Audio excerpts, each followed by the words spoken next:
Yes, headcanons. It's a thing as old as time. In fandom culture, headcanons have always been around. But recently I've been seeing a lot of hate towards headcanons. I've gotten hate myself for my own headcanon videos. I've gotten hate on my headcanon designs when I've drawn them or shown them off in gacha. And I've seen so many other people get harassed for their headcanon design versions of certain characters. So, what's wrong with the headcanon designs, and why do people hate them? Well, today I'm gonna talk about it. This is gonna be my first art commentary video, so I hope you guys enjoy it, and I hope these points make sense to you, I guess. Let's begin. So, I'm gonna start off by describing a few fandom, words, like headcanon. For people who don't know, canon is the original source material. Comic books, movies, games, etc. And headcanon refers to something that a fan imagines to be true about a character, even though no information or some information supporting that belief is spelled out in text. What is an example of a headcanon? Headcanon prompts are all around. And some say, what's their sexuality? What's their favorite music? Do they know how to cook? What's their favorite movie? A lot of these things are headcanons. And a lot of these things people can change to fit their own brain. And this isn't to be confused with fanon. Now, fanon kind of crosses over with headcanon to some degree, but it's more harmful than headcanons. These are elements introduced by fans which are not in the official canon of the fictional world, but is widely believed or to be treated as canonical. Now, the best example I have of this is Silver being a cinnamon roll, when in canon he really isn't, especially in the games. This is a widely accepted fanon thing that when I was younger, I believed Silver was a big uwu cinnamon roll because it was so accepted by the fandom. And I guess a lot of people are scared that fanon and headcanons are the same thing, which, let me tell you, for the most part, they're not, and headcanons mostly are just the one person's interpretation of a canon character, not a whole fandom. Now, before I get all negative, I want to point out some genuine valid reasons why some people are against headcanons. For example, the fanon thing I mentioned a moment ago. I've seen this personally happen where people think Silver is a cinnamon roll, and apparently, because I have not read enough of IDW, it's starting to affect Silver's character in canon, where he acts a bit more childish and goofy, so more people are going to think he was always like that, when he wasn't. And that can be kind of a problem, but most of the time, canon creators know what's headcanon and what's not. This is just a case of flanderization, which, if you don't know what that word means, it means when a character's been demoted to their core personality traits. Let me just say, Akihiko with the protein. It's Akihiko with the protein. That's flanderization. I took a look around the internet to see some genuine valid reasons on why people dislike headcanons. Of course, flanderization is one, but on this one, someone asked, what are your thoughts on headcanons? And someone else responded with, as I see it, if someone cares enough about what I write to come up with their own headcanon, that's a win. Having said that, there are limits. For instance, if someone were to insist on pushing interpretations onto my character that runs counter to reality, I suspect I would find it annoying. But that would also require a fan base, and I'm not there yet, so it's all a hypothetical for now. They're saying they don't want their headcanons to be pushed onto them as the writer, and I totally agree. Like, for example, people who were writing Amy saying, oh, she is a stalker because of this thing she did once in canon. So she is. That's what she is now, and you have to write her that way, or else you're doing her wrong. Now, I personally have my own thoughts on how a character should be written, especially one like Amy, but I'm not going to force my interpretation or my ideal version of the character in my brain onto the official writers, which sometimes happens, unfortunately. And this can happen for romance especially. Like, these two characters are the best couple. No other one would work in canon. Like, yeah, but people still like this one ship. They could still make content for it if they want to. But yeah, I could totally see why people get upset about people forcing their headcanons onto others. And of course, as basic fandom etiquette, please do not do that. That also goes for commenters, saying, well, my headcanon is this, so this is wrong. Everyone has their own different interpretation of a character. Speaking of, let's get negative finally. This one's a shout out to the people in my LGBT Sonic Headcanons comment section. I'm not forcing shit on you. Let me say it again. I'm not forcing my headcanons on you. Some people mistake forcing headcanons for simply sharing headcanons, which is dumb, and that's why people don't like to share their headcanons. Because some people will misinterpret it as, oh, you're just telling me that you think this one character's gay? That means you're making me believe it! No, please, stay back, wench! No, I just kind of think this character's gay, and I made a funny edit about it.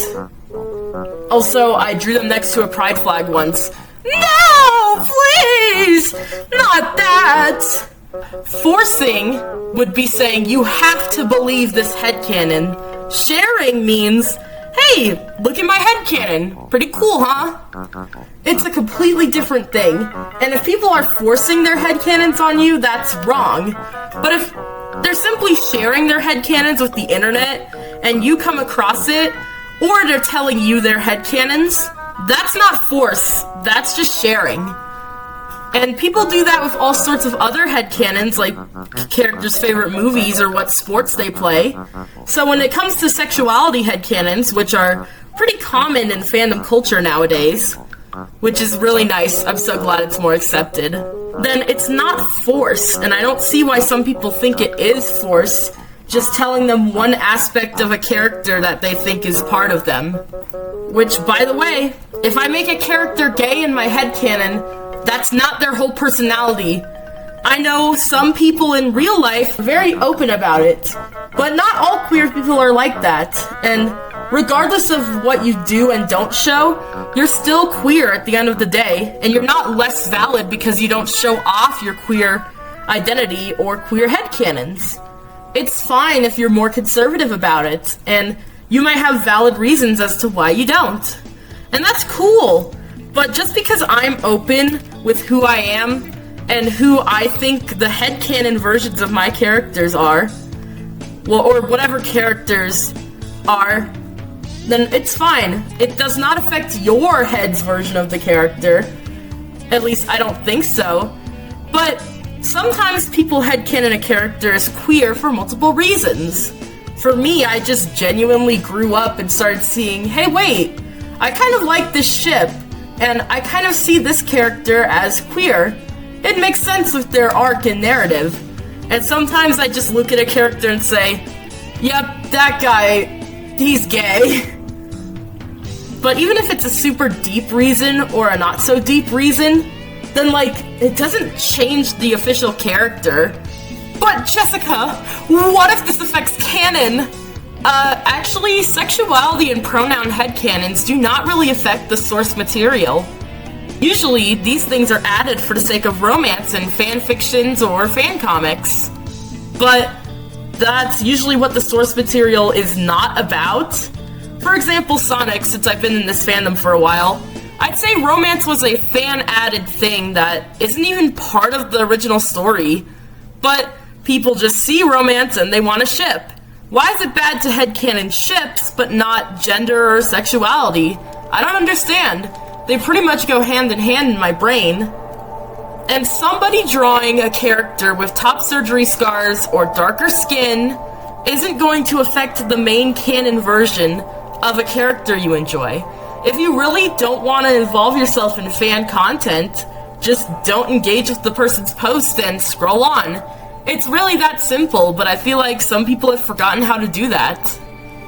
Speaking of characters being drawn with top surgery scars, I recently made a post which totally blew up and ratioed the person on Tumblr. Thank goodness too, they were just weird. But check out my Tumblr, it's cool. Basically, they were getting fuming mad at a common headcanon in the Sonic fandom, making Sonic trans. Now, why is this an issue exactly? I don't fucking know. Because, like, being trans doesn't change somebody's personality like they tried to make it out to be. Being trans is just a label on somebody. It's not a main factor of their personality. Someone can be trans and still enjoy the things they love. I don't know why people think that trans people only care about being trans. Yes, that is an actual fucking comment on the post I ratioed. Like, oh, Sonic should not care about his gender. He should only care about running. Like, bitch, people can be transgender and also run. Like, wow, so scary. And most of the time, when people draw Sonic with the top surgery scars, it's either for Pride Month artwork, which is always awesome, or for their own fan content. And guess what? They're two little nubs on his chest.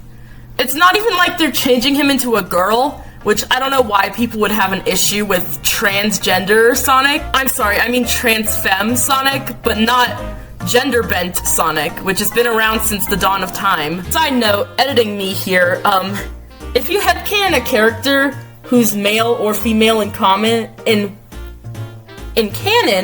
as the opposite gender, then, like, nobody with a functioning frontal lobe is really going to care all that much. Especially if it's for, like, an AU idea or something. Because, like, it doesn't affect canon. How can people be so stupid to think that my drawing will actually affect, like, $1 million company's canon? Because, like, it won't, man. And this is just one example, I believe. It's just one I've experienced personally myself. As someone who has their own trans headcanons for characters, let me just say, it's not that deep. Sometimes people just like to make characters trans, either because they're kinning them, or because maybe they actually see them as trans due to the source material. My most known trans headcanon is making Lanolin male to female. Why? I don't know, I just think the little horns on her head look kind of masculine, and I think she's trans femme because why the fuck not? I just kind of get that energy from her. See, like, for me it's really not that deep, but for other people, they could see their characters as trans because of multiple things in the source material. Or just none there at all. So, even if you don't have a deep reason for making a character trans or not, then I feel like people should not be complaining as much. Because again, a lot of the time people aren't taking away from a character's personality from them being trans or gay or autistic. It's just a little label that they put on them to feel closer to the character. That's also the thing with disability headcanons. Like missing an arm or a limb. Those things are added with love because the people making them usually have these symptoms and want to feel closer to a character. Or they have a special connection with a certain character and just want to show their appreciation by being more like them. It's really not that deep when people add their headcanons. I'm gonna start wrapping up this video because it's getting a bit long, and I think you guys get the idea. My stance on headcanons? I think they're personally completely harmless. Unless they start writing a character incorrectly in fan media and it gets misinterpreted, cough cough, a catchy Persona 5, then that falls under fanon and not just random people sharing their headcanons. And if people really get that angry at others for sharing their headcanons, I just think they're a little weird. Cause like, oh, you're ruining the canon media for me, then just go watch the canon media. Why are you yelling in my ear about it? TLDR, be nice to people, even if you don't know them. If they have a headcanon you don't like, don't comment. Just ignore it. And if there's a popular headcanon in your franchise that you don't really agree with or you think is overdone and doesn't fit their character, again, don't comment. People really don't give a fuck. People make headcanons for fun. And when I see people complain more and more about people having harmless fun, it really makes me angry. everybody, again. Thanks for watching this video. I hope this topic was interesting to you. If you have any other topics you might want to hear me cover in the future or give my opinion on, be sure to leave it in the comments below. And like this video if you thought it was pretty cool. Also check out my Headcanons Sonic video. Either my Sonic Freedom or TMOM facts or my Sonic LGBTQ plus Headcanons videos because I'm tired of getting hate on them. Be nice, guys, be nice. I hope you liked the drawing I put in the background today. It's my TMOM design for Scourge. This is what people are complaining about, by the way. Just goofy little designs that people make, or heck, even just text next to a character might make them triggered. So, I hope you guys enjoyed this video. I might share more of my headcanons over on Tumblr or my Instagram, so check those out for art.